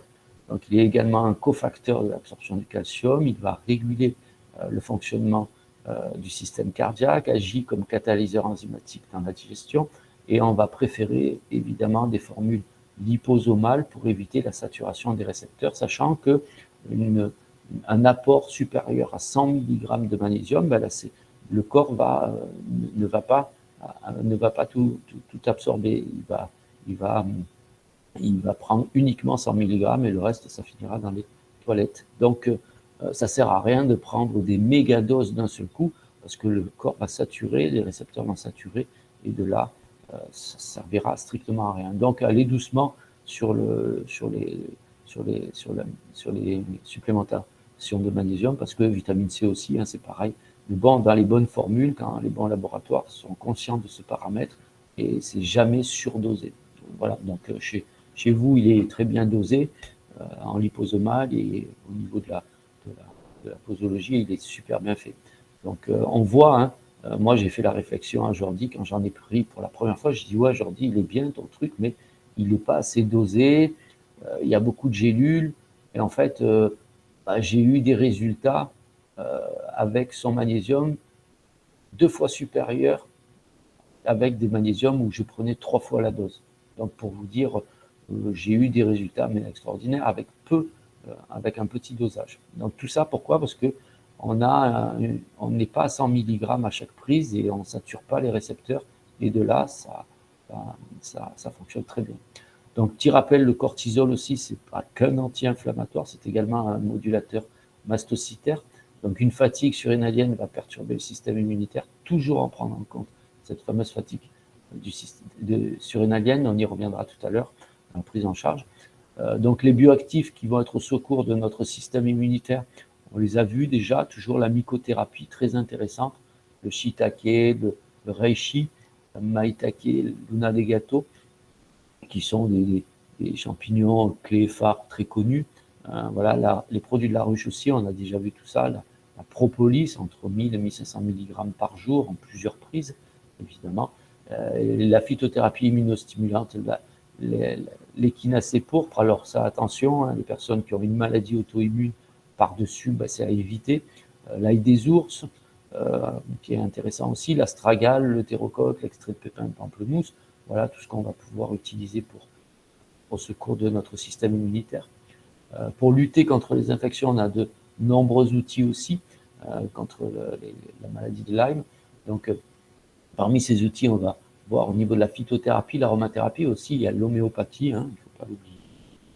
Si notre gouvernement a décrété que c'était du pipeau, on va quand même le citer. Alors voilà, on a certaines plantes qui possèdent aussi une action anti-spirochète et qui ciblent donc les borélies de façon spécifique. Donc il s'agit de la cardère. Donc cette teinture mère est utilisée pour lutter contre toutes les formes de Lyme ainsi que les co-infections. Elle a une forte action de détoxification qui la rend très polyvalente pour la borréliose. Elle peut même être utilisée en cas de stade précoce de la maladie, en cure de 40 jours par exemple, mais également en cas d'atteinte chronique où le traitement avec la cardère peut durer beaucoup plus longtemps, une année ou voire plus. Donc la cure doit démarrer lentement, ça c'est pour beaucoup de choses, beaucoup de plantes, beaucoup de principes actifs, afin d'éviter les réactions d'Alzheimer. Si la réaction a lieu, il faut réduire le dosage temporairement. On va voir ce que c'est la réaction d'Alzheimer, je vais détailler un peu après. L'andrographis aussi, on en a parlé tout à l'heure avec les cataplasmes d'argile, quand on venait juste de se faire piquer. Donc c'était la partie aérienne de la plante qu'on va utiliser, très connue en Inde. Elle va s'utiliser séchée en poudre, en comprimé ou en teinture mère et possède des propriétés non seulement anti-spirochète, mais également stimulantes du système immunitaire et font donc d'elle un autre formidable outil pour combattre cette maladie de Lyme. Donc pour cette raison, elle fait partie du protocole Bunner, on va le voir tout à l'heure, que nous détaillerons plus loin. Puis la stevia aussi, on connaît comme édulcorant, substitut du sucre. Donc l'extrait de feuilles de stevia s'est montré efficace sur toutes les formes de Borrelia, sans exception, ce qui pourrait en faire un formidable outil antibiotique avec une efficacité sur les formes persistantes qui montrent une résistance à la plupart des outils thérapeutiques dont nous disposons à l'heure actuelle. Alors peut-être utilisé de façon sûre car les études toxicologiques ont prouvé que la stevia ne possède aucune propriété mutagène, tératogène ni carcinogène. Donc la posologie, il faudra adopter une augmentation progressive de la dose afin d'éviter les réactions d'Alzheimer. Et ça, c'est pour toutes les plantes qui vont avoir cet impact sur la bactérie. Donc on commence, voilà, jour 1 avec une goutte, jour 2, 3 gouttes, jour 3, 5 gouttes, jour 4, 7 gouttes, et puis on augmente de cette façon progressivement jusqu'à arriver à 30 gouttes 2 fois par jour, et on va conserver cette posologie durant au moins 2 mois. Voilà. Donc ça, c'est des plantes qui sont utilisées dans les anciens protocoles, donc c'est toujours intéressant. Donc l'aromathérapie anti-infectieuse de nombreuses huiles essentielles possède des effets anti-infectieux. C'est une liste non exhaustive qui est présentée dans le tableau. Il y en a d'autres. On a des études qui nous disent que des études récentes qui ont testé 34 huiles essentielles face à la bactérie Borrelia burgdorferi, donc c'est bien cette bactérie-là spécifique qu'on retrouve chez nous à 20%, à 90% aux États-Unis. Les huiles essentielles ont été ajoutées à des cultures de Borrelia en phase stationnaire et celles-ci ont montré la plus grande activité antibactérienne sur les huiles essentielles d'origan, de cannelle et les bourgeons de giroflier. Donc avec des dommages permanents causés aux bactéries qui n'ont plus été capables de renouvellement cellulaire après le traitement. Donc parmi ces trois huiles, l'origan et la cannelle se sont révélées les plus efficaces et à très faible concentration avec un très haut pouvoir antibactérien. Donc intéressant, comme à chaque administration anti-infectieuse, afin d'éviter les réactions d'Alzheimer. Donc on va voir ce que c'est ces réactions. Ce sont des réactions qui sont provoquées par la lyse bactérienne ou le candida albicans aussi. Donc ce sont des huiles essentielles qui seront utilisées à des doses progressives en commençant par de très faibles quantités. Donc ici vous avez le tableau avec le nom latin toujours parce que c'est très important quand on parle de plantes, de la phytothérapie, de plantes médicinales ou d'huile essentielle, il faut toujours citer le nom latin parce qu'il peut y avoir une confusion sur, par exemple, la lavande. On ne peut pas dire que la lavande ou la menthe, par exemple, parce que voilà, il y a plusieurs espèces, le thym aussi, par exemple. Donc sur plusieurs plantes, il va y avoir plusieurs espèces différentes et elles n'auront pas les mêmes actions. Donc très important de toujours, quand vous donnez le nom d'une huile essentielle et d'une plante, il faut donner son nom commun, là, le nom qu'on va retrouver en français et le nom en latin. Très important. Donc ici, vous avez les plantes voilà, qu'on utilise comme anti-infectieuses connues, le ravinchara, la cannelle, le citron, l'eucalyptus, le giroflier, le laurier noble, le lavande aspic, l'arbre à thé, le titri, le poivré, l'origan compact, le thym, le junol, la johanne, la yaouli, voilà toutes ces huiles essentielles qu'on va pouvoir utiliser comme anti-infectieuses. Bien sûr, on ne va pas toutes les utiliser, mais on va en choisir quelques-unes. Donc il y a des thérapeutes qui font ça au pendule ou à des choses un petit peu comme ça. Pourquoi pas, pourquoi pas. Donc autre solution aussi, l'homéopathie anti-Borrelia. Donc on peut administrer successivement Borrelia 200K, Borrelia 1000K, puis Borrelia 10 000K. C'est disponible en Allemagne, en Belgique. On peut sur Internet maintenant, on peut commander. Donc c'est disponible aussi. Donc les bains hyperthermiques aussi sont très intéressants. Ça permet d'imiter le mécanisme naturel d'une fièvre. Le moyen le plus simple est de prendre un bain très chaud par jour ou un jour sur deux ou d'utiliser le sauna entre 60 et 70 degrés. Voilà. Toujours pareil, là aussi, il y a un petit moment d'acclimatation. Il ne faut pas aller dans un sauna à 70 degrés d'un seul coup et vouloir y rester 1 heure. Évidemment, il faut faire des paliers un petit peu, il faut que le corps s'habitue. Et pour le bain chaud, on fait couler son bain, on reste dedans. Et puis, à un moment donné, quand on voit que le bain est à bonne température normale, un bain agréable, on réouvre l'eau chaude, et on laisse monter la température jusqu'à que, il ne faut pas se brûler, il ne faut pas que ce soit désagréable, mais il faut que ça soit suffisamment chaud pour qu'on commence à être vraiment à transpirer. Donc, dans ce cas-là, on est bien. Et puis, les thérapies par les fréquences aussi, la biorésonance, l'électroacupuncture, la photothérapie, basse énergie, sont aussi utilisées pour combattre cette bactérie, la Borrelia, à l'aide de vibrations à très haute fréquence. Mais on sait que ce n'est pas suffisant pour éliminer complètement la borréliose, donc la maladie de Lyme. Donc on ne peut pas utiliser cette technique, mais elle va permettre de faire ressortir des germes cachés et de les rendre ainsi vulnérables à la reprise du traitement. Alors pourquoi pas, dans ce cas-là, utiliser les bains hyperthermiques associés à la thérapie par les fréquences. Ça peut être une très, très bonne chose. Donc on fait ressortir un petit peu les germes cachés et de là on provoque des fièvres artificielles. C'est une très bonne technique. Donc c'est toujours, vous voyez, des outils qu'on va associer à d'autres outils qui vont être complémentaires et jamais l'utilisation d'un outil comme ça, voilà, parmi tant d'autres et tout seul. Ça, c'est la médecine naturelle, c'est l'association de pas mal de techniques. Donc, on va voir aussi, on va traiter les biofilms. Donc, les biofilms bactériens se développent sur des implants ou lors d'infections chroniques qui constituent des réservoirs de pathogènes à l'origine de nombreuses infections mucosomiales. Donc, les infections mucosomiales, c'est les infections qu'on va contracter lors de séjours en clinique ou en hôpital. Malgré la mise en œuvre des mesures préventives, les biofilms sont difficiles à éradiquer en raison de leur tolérance caractéristique à des doses élevées d'antibiotiques. Donc les 4 infections nosocomiales les plus fréquentes, on retrouve ces infections urinaires, les infections des voies respiratoires, les infections des infections au niveau du site opératoire, donc la zone où le corps a été opéré, et les infections du sang.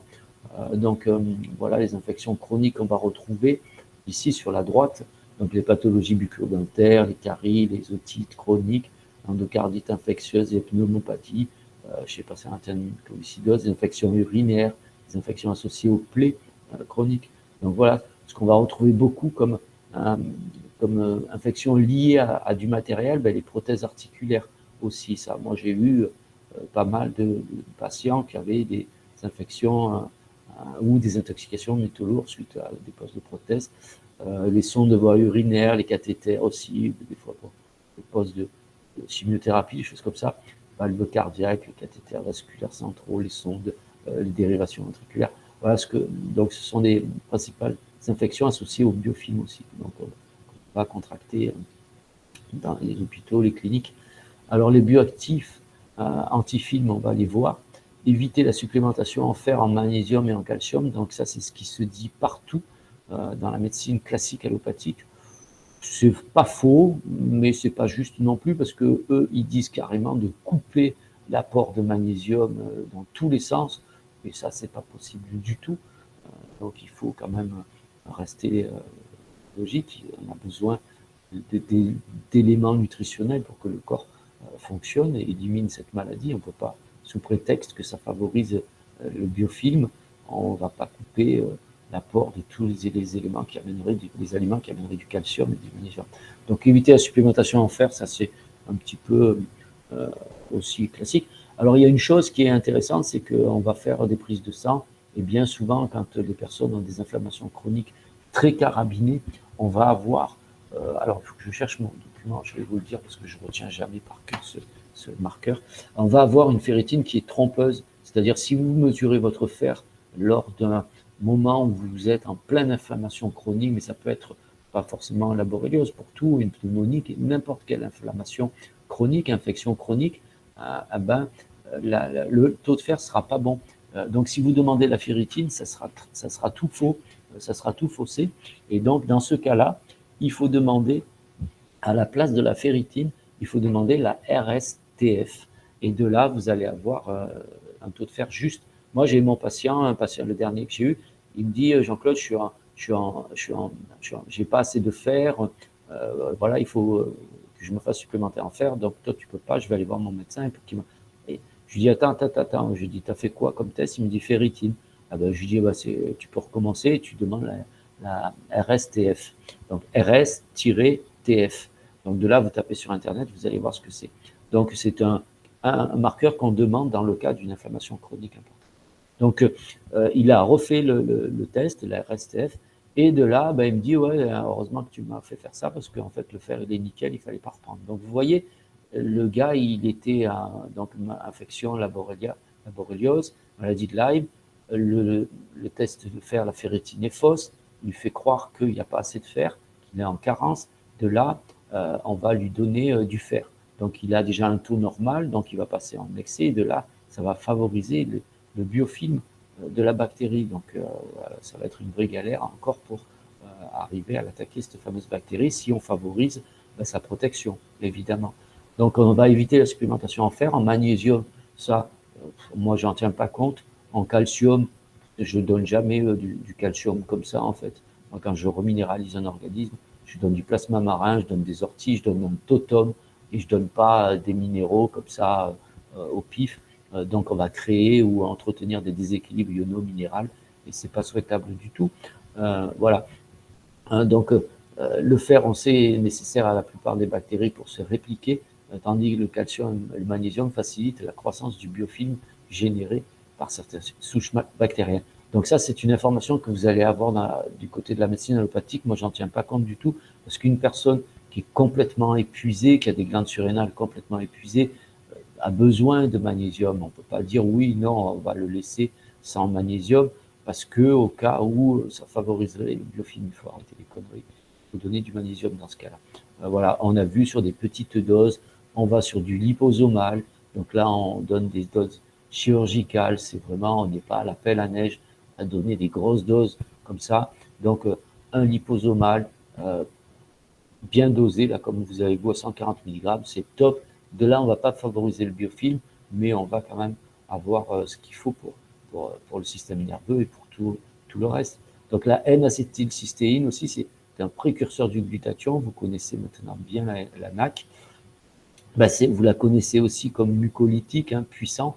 Donc moi, quand j'ai eu ma pneumonie, j'ai vidé mes poumons du mucus, j'ai utilisé la NAC. Voilà.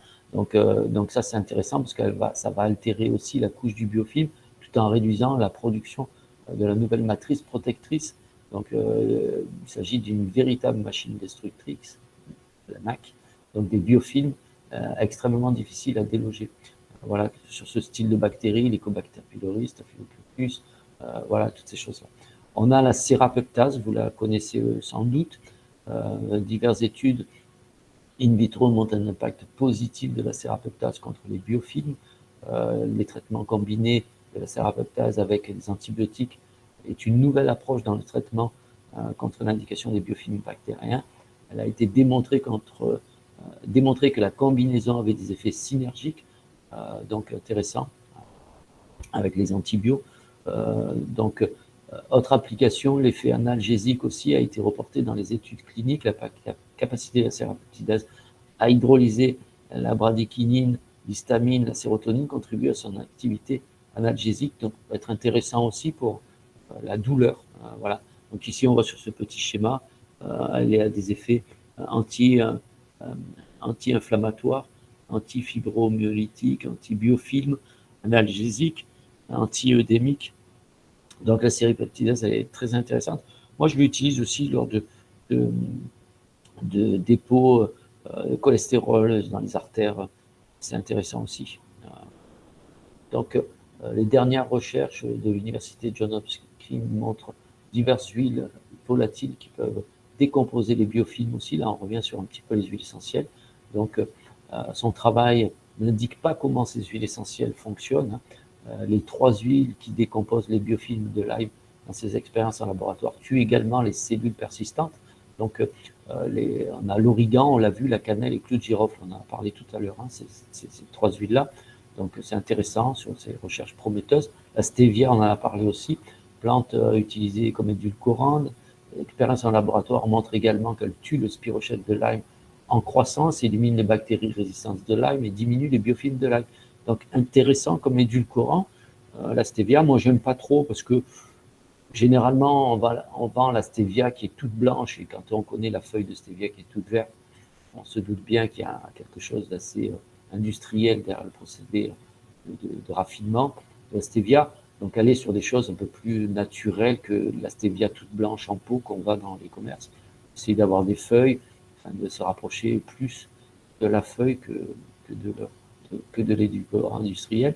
Et puis Eva, sa fille, qui est docteur en pharmacie, qui ont effectué des recherches sur la maladie de Lyme en 2010 et 2011.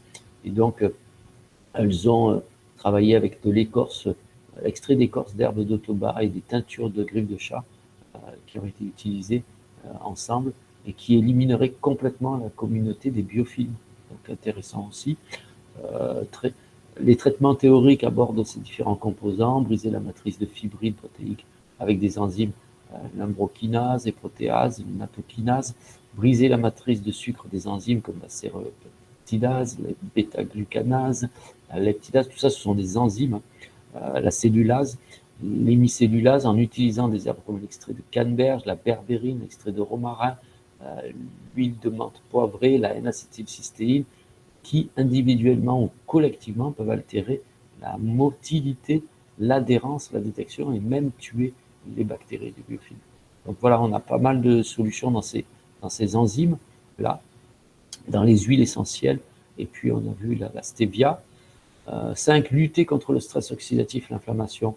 Donc lors d'attaque de l'agent pathogène, lorsque l'attaque de l'agent pathogène concerne tout l'organisme sur le long terme, il peut se produire une réaction inflammatoire silencieuse et sans symptômes, ce qu'on appelle une inflammation de bas grade.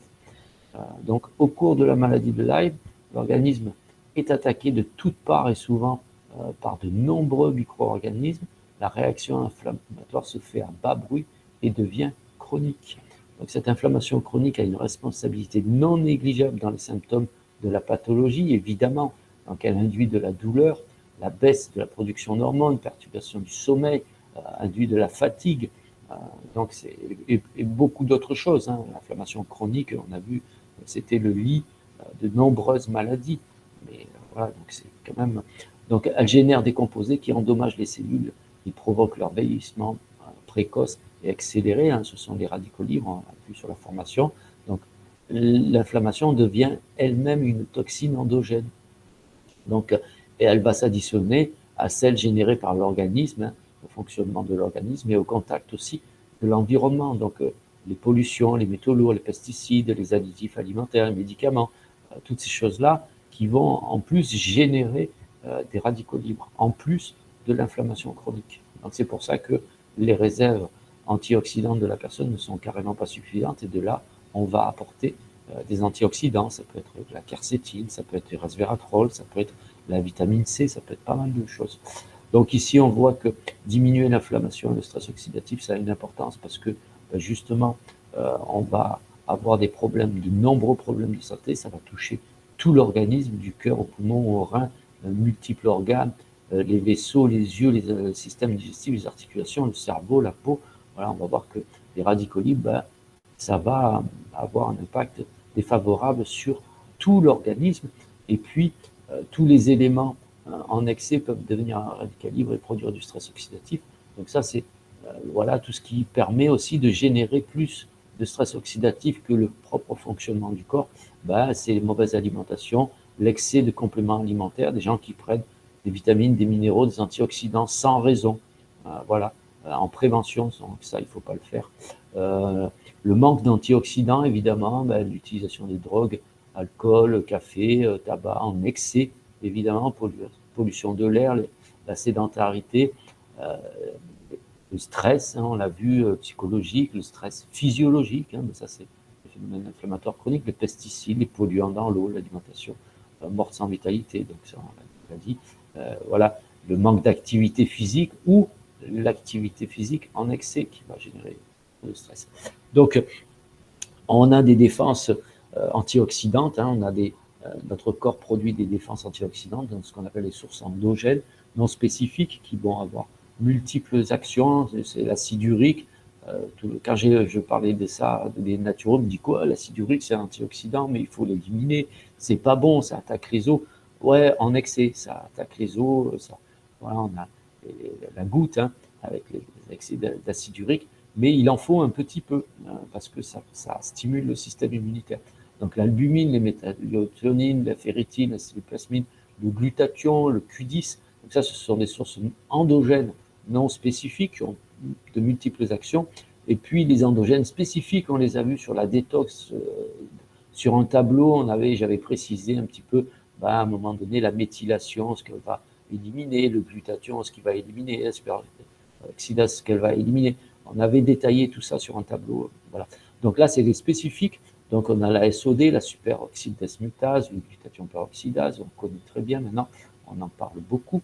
Donc cofacteur, je rappelle, du glutathion, il ne se fabrique pas tout seul, il faut du sélénium, du magnésium, du zinc, vitamine B1, B2, B3, B9, B12, la vitamine C, vitamine E. C'est pour ça qu'une personne qui n'a pas du tout de magnésium, on lui interdit de prendre un supplément de magnésium parce que sous prétexte que ça favoriserait le biofilm, c'est un peu de la folie, quoi.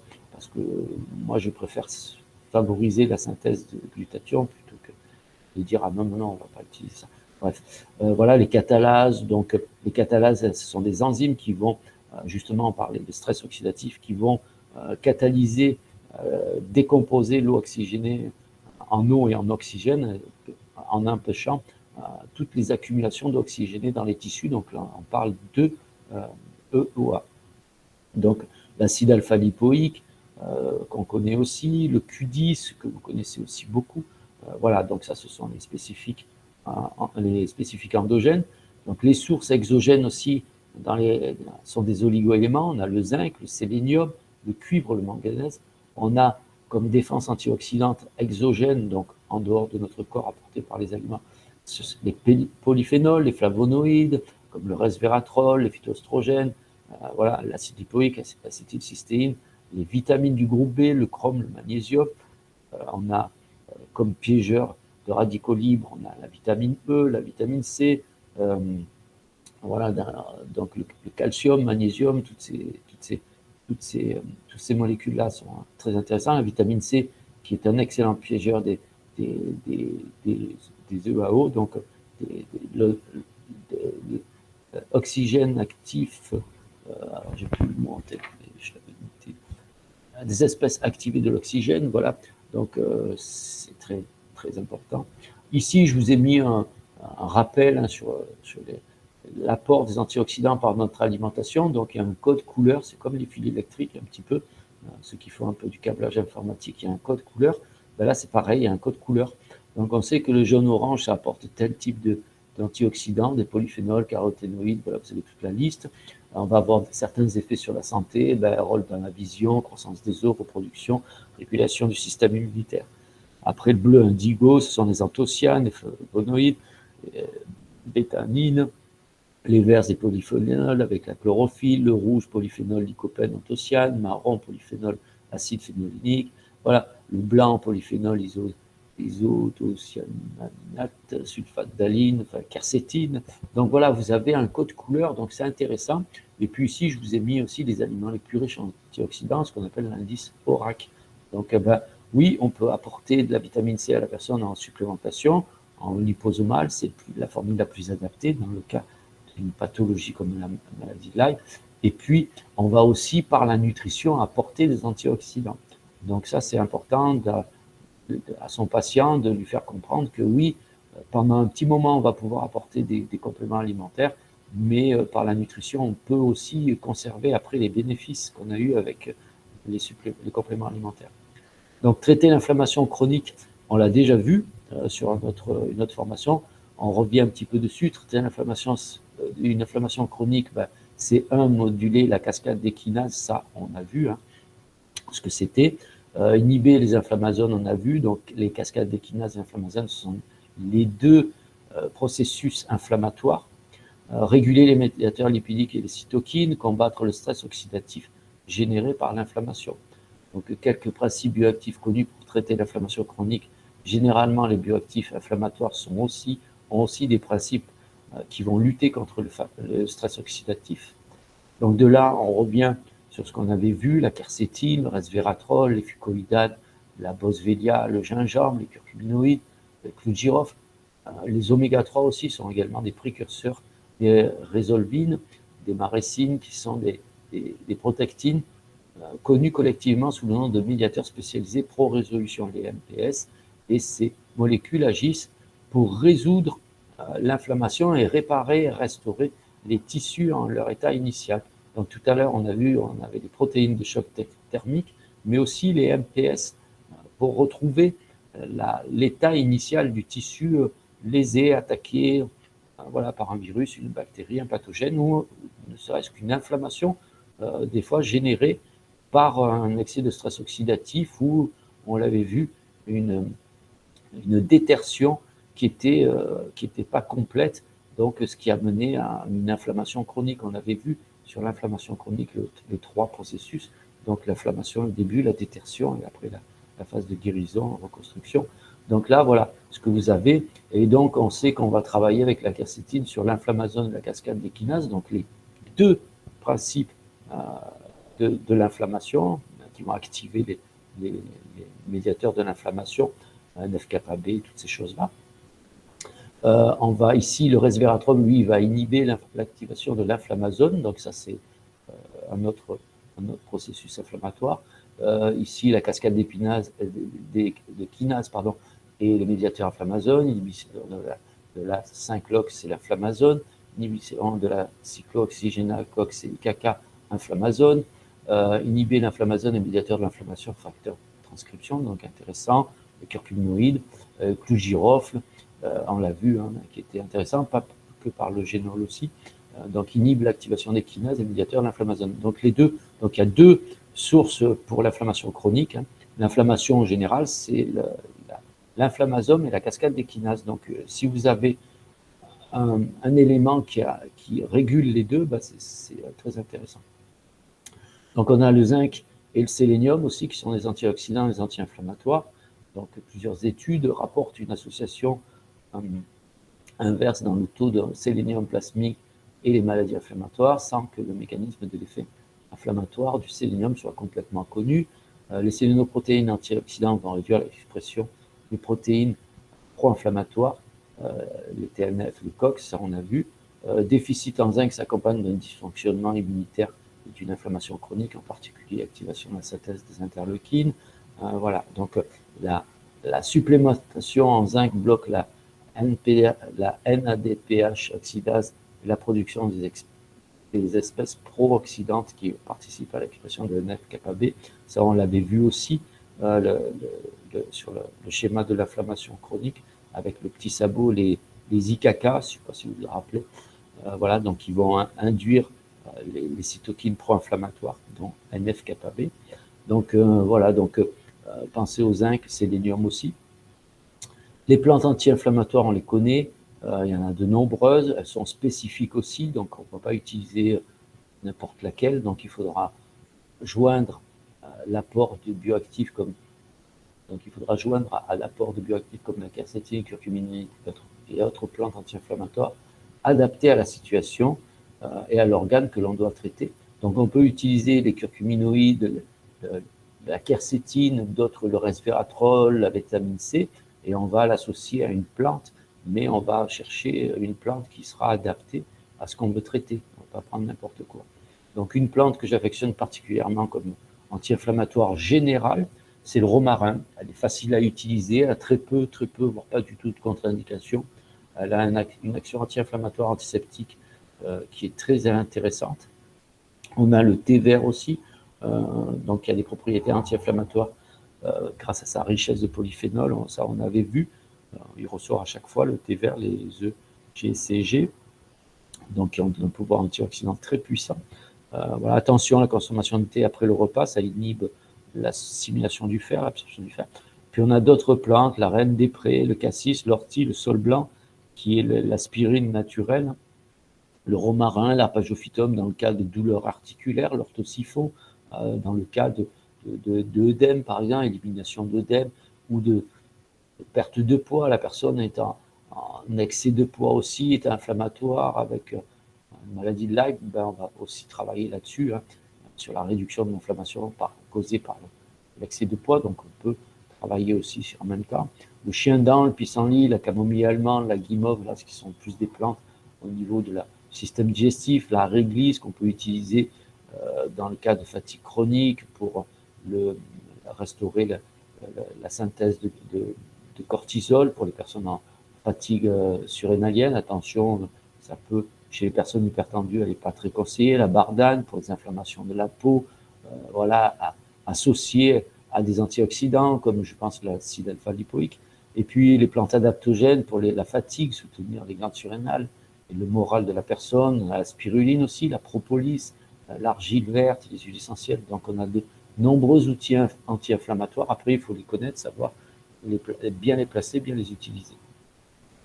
Et puis on va adapter aussi notre alimentation. Donc on l'a vu lors des chapitres précédents, l'alimentation sera bien souvent la première ligne de défense, la première chose à réformer dans la lutte contre cette maladie, la borréliose.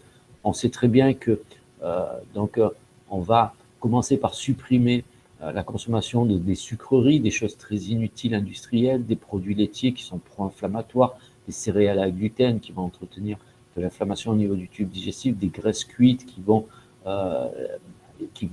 altérer notre système endocrinien, notre système immunitaire. Voilà, donc il y a pas mal de petites choses. De là à faire manger à la personne beaucoup de crudités et tout ça, il faut quand même que son système digestif en soit capable. C'est rarement le cas. Comme je vous dis, quand on contracte ce genre d'infection, c'est qu'on a déjà de nombreux déséquilibres, donc notamment du système digestif.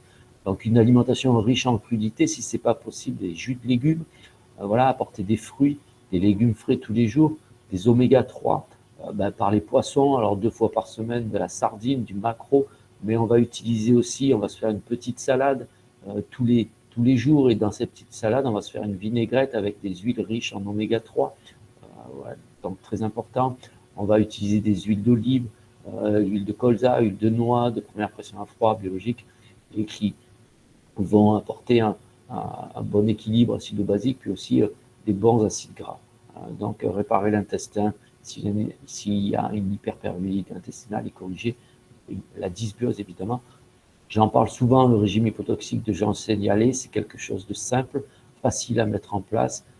Tout le monde peut adhérer à ça, c'est pas très compliqué, c'est pas voilà. Donc c'est aussi un régime qui a porté ses fruits sur la maladie de Lyme, donc intéressant. 7. Soutenir le moral, donc la phytothérapie en soutien au moral, ça on l'a vu aussi, on en a parlé déjà. Donc on a à base d'infusion, de gélules, teinture mère, enfin il y en a pour tous les goûts. Donc on va traiter un petit peu la baisse de morale simple jusqu'à la dépression, à l'anxiété, aux insomnies. Donc tout ça, on a pas mal de plantes aussi qu'on peut utiliser. Donc safran, ginseng, passiflore, mélisse, valériane, ginkgo, rhodiol, houblon. Donc intéressantes, elles ont des propriétés relaxantes, apaisantes, elles vont permettre de calmer les anxiétés, voire de retrouver une vision plus positive, et ça va aider la personne justement à guérir évidemment, parce que on ne peut pas penser négatif, on ne peut pas, et notre corps va suivre nos pensées en fait. Donc, on peut également utiliser le GABA aussi en complément alimentaire associé à une plante. Souvent, moi j'associe pour les gens qui ont vraiment beaucoup d'angoisse, des choses comme ça, le GABA, l'escolgia par exemple, le GABA, la passiflore, le GABA, la valériane. Ça peut être intéressant d'associer voilà, le GABA. Donc ça va aider à maîtriser un petit peu les pensées négatives, les gens très tendus, un peu excités. Voilà. Donc ça va aider à l'endormissement. Donc pourquoi pas, il y a pas mal de solutions aussi. Alors les principaux symptômes, on les a vus, c'est la paralysie faciale aussi qui va s'exprimer le 3/4 du temps chez les personnes qui vont contracter la maladie de Lyme, mais pas que ça. On a aussi de la fatigue, des migraines, des fortes fièvres, des méningites, paralysie faciale, troubles cardiaques, douleurs articulaires, les vomissements. Donc voilà, c'est un petit rappel des quelques symptômes qu'on retrouve systématiquement. Et puis les phases, la phase 1, la phase 2, la phase 3, ça c'est bien. Il faut bien situer la personne dans toutes ces phases avant de traiter, évidemment, pour avoir une action efficace. Voilà. Donc on vient au traitement spécifique de Lyme, donc en 5 axes, l'axe sur 5 volets, arrêter l'inflammation ou la réguler et gérer le stress oxydatif, mettre en place un traitement spécifique à chaque personne et à ses symptômes. Évidemment que ce n'est pas la même chose une personne qui a des déséquilibres nombreux et chroniques, qui a 55 ans et une personne qui a 30 ans ou 25 ans et qui a très peu de déséquilibre physiologique. Donc voilà, et puis il n'y a pas la même intoxination, il n'y a pas la même charge toxique au niveau du corps. Donc c'est pas les mêmes choses, c'est pas les mêmes traitements. Le traitement de Lyme, on va parler des biofilms, des choses comme ça, oui c'est similaire, mais après il y a plein d'autres choses à voir aussi. Ça peut être des fatigues surrénaliennes, ça peut être des dysbioses, ça peut être des syndromes du côlon irritable, ça peut être une hypothyroïdie subclinique aussi, ça peut être plein de choses. Donc on doit à chaque fois mettre en place un traitement spécifique à la personne et à ses symptômes. On va renforcer le système immunitaire, et bien ça c'est pour tous les malades de Lyme. Utiliser des plantes anti-spirochètes pour contrôler l'infection et les biofilms, ben c'est pour tout le monde. Et soutenir le foie afin d'éviter les grosses réactions d'Alzheimer, ça aussi évidemment c'est pour tout le monde. Donc les 5 axes principaux, voilà, ici je les ai détaillés. Donc oui, ça fait beaucoup de choses à prendre, mais c'est comme ça. Si on veut agir sur plein de leviers, à un moment donné, on est obligé d'utiliser l'artillerie lourde sur quelques temps, sur quelques mois, et de là, après, on revient à l'alimentation, à l'hygiène de vie, mais c'est un petit peu le passage obligatoire. Alors des fois, ça peut surprendre quand on va prendre tout ça, mais la quercétine, un boswellia, gingembre, les curcuminoïdes, des fois on peut prendre que 2 choses. Là, j'ai tout cité, j'ai mis en caractère gras ce qui me semble le mieux, en fait, l'incontournable. Donc la quercétine, la boswellia, gingembre, la curcuminoïde. Pourquoi? Parce que c'est un petit peu des couteaux suisses. Elles vont avoir des actions un petit peu dans tout l'organisme et pour pas mal de choses. La boswellia, inflammation du système digestif, mais aussi ostéo-articulaire. La quercétine, elle est aussi antivirale, antibactérienne. Voilà. Les curcuminoïdes, c'est anti-inflammatoire, mais en même temps aussi, ça protège le foie. Donc voilà, c'est pour ça que je les mets en caractère gras et d'autres qui sont les autres qui ne sont pas en caractère gras, comme l'acide alpha-lipoïque, le clou de girofle. C'est très bien aussi, mais c'est en fonction de ce qui se passe pour la personne. Là, moi, j'ai eu un patient qui avait des brûlures au niveau de la peau, ce qu'on appelle les neuropathies. J'ai donné de l'acide alpha-lipoïque parce que c'est plus approprié que la boswellia dans ce cas-là. Voilà. Donc les oméga 3, c'est incontournable. Ça peut être l'alimentation de tous les jours. On a vu les salades, la vinaigrette riche en huile oméga 3. Attention aux concurrences avec les oméga 6 aussi, donc pour l'assimilation des oméga 3. Donc là, je ne vous en parle pas trop, mais il faut faire attention à ça aussi, au déséquilibre de ces deux oméga. Et puis, zinc, sélénium, vitamine C, des fois, on peut avoir des compléments. Tout ça. Les plantes, j'ai mis le romarin, la propolis, par exemple, parce que c'est des choses très simples. On n'a pas de contre-indication. La propolis aussi, c'est extrêmement efficace quand c'est bien utilisé, bien dosé. Le 2, mettre en place un traitement spécifique, ça je ne peux pas détailler parce qu'il faudrait des exemples précis. Renforcer le système immunitaire, la vitamine A, la vitamine C. Vitamine A, j'en donne jamais moi, mais vitamine C, vitamine D, oui évidemment. Magnésium, évidemment, il est toujours là. Puis on va choisir peut-être un champignon, un reishi, un shiitake, une propolis. Voilà, moi j'utilise plus facilement la propolis, elle est plus facile. Donc le shiitake, le reishi, le maitake, c'est des bêta-glucanes. Il faut faire attention, les personnes qui ont des systèmes digestifs un petit peu capricieux, qui ballonnent très vite, ça passe pas toujours. La propolis, c'est mieux, c'est plus simple. La phytothérapie immunostimulante, pareil, les kinacées à voir chez certaines personnes, ça ne va pas passer parce qu'il ne faut pas booster le système immunitaire. L'astragale, le thérocoque me paraissent des bons alliés parce que, en fait, on va travailler en même temps sur le système immunitaire et aussi sur les glandes surrénales. Donc, ça me paraît intéressant de jouer sur les deux. Voilà, donc ce sont des plantes adaptogènes, on les a vues dans le stress et les conséquences sur notre santé. Donc, voilà, l'astragale, le thérocoque, ça me paraît intéressant, plus que les kinacées, l'ail des ours.